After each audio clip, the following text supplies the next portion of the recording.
ঝাড়খণ্ডে যারা যারা জল ঢালতে আসছো বাবাধামের দেওঘরে, তারা এখন যদি পারো তাহলে ভিআইপি লাইনে কেটে ঢুকবা। হ্যাঁ, কারণ সেখানে মানুষ মারা যাচ্ছে, এমন ভিড়। দুটো বাচ্চা মারা গেছে সেখানে, একটা বাচ্চার হাত ভেঙে গেছে। ভাবতে পারছেন কি মানে পরিমাণে এমন ভিড় হচ্ছে। আর সেখানে প্রশাসন পর্যন্ত নেই।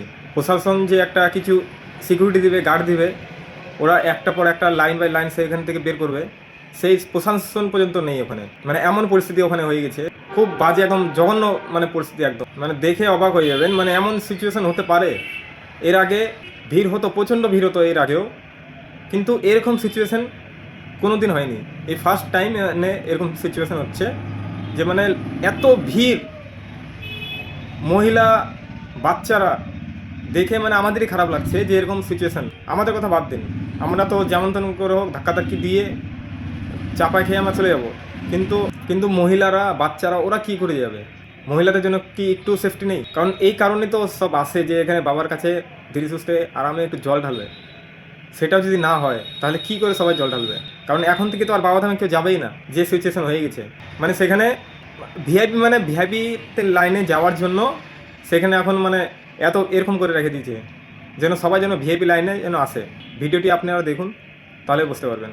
वीआईपी वीआईपी में लगा हुआ है। वीआईपी में सब प्रशासन वीआईपी वीआईपी वीआईपी टिकट कटाओ और जल्दी जल्द चढ़ाओ और बाकी लोग मरो, लाइन पे लगो।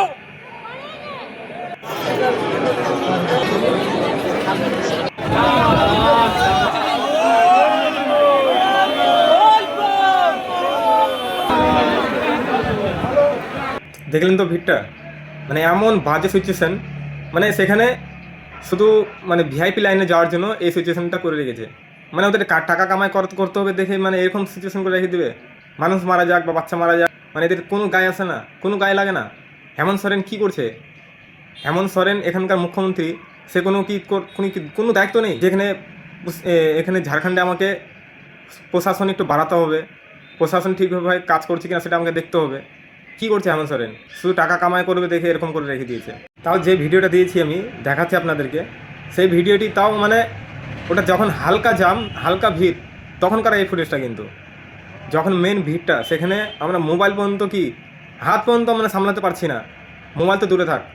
এত জাম, এত ভিড়, মানে এত ধাক্কাধাক্কি হচ্ছে, মানে কেউ হার্ট পেশেন্ট বা হাই প্রেশারের লোক থাকে, সে ওখানেই মারা যাবে। তাও বাচ্চা দুটো মারা গেছে। একবার ভাবুন কী পরিস্থিতি হয়েছে ওখানে।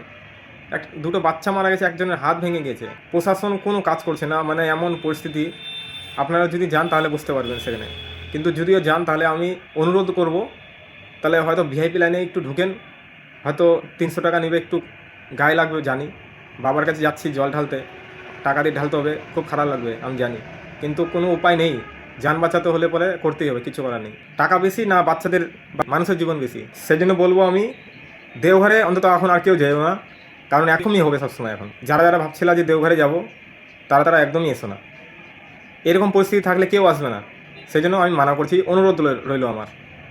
আর এই ভিডিওটি এত পরিমাণে শেয়ার করুন যেন ভিডিওটি সবার কাছে পৌঁছাক। এই ভিডিওটি সবাই দেখে যেন জানতে পারে যে এরকম সিচুয়েশন আছে ওখানে দেওঘরে। আর এটা নিয়ে আপনাদের কী মন্তব্য সেটা কিন্তু অবশ্যই কমেন্ট বক্সে জানিয়েন। আর যারা যারা এখনও চ্যানেলটিকে সাবস্ক্রাইব করেনি, অবশ্যই সাবস্ক্রাইব করে নিন। আর ফেসবুক থেকে যারা দেখছেন পেজটিকে অবশ্যই ফলো করে নিন, যাতে এরকম আপডেট আপনারা সবসময় দেখতে পান।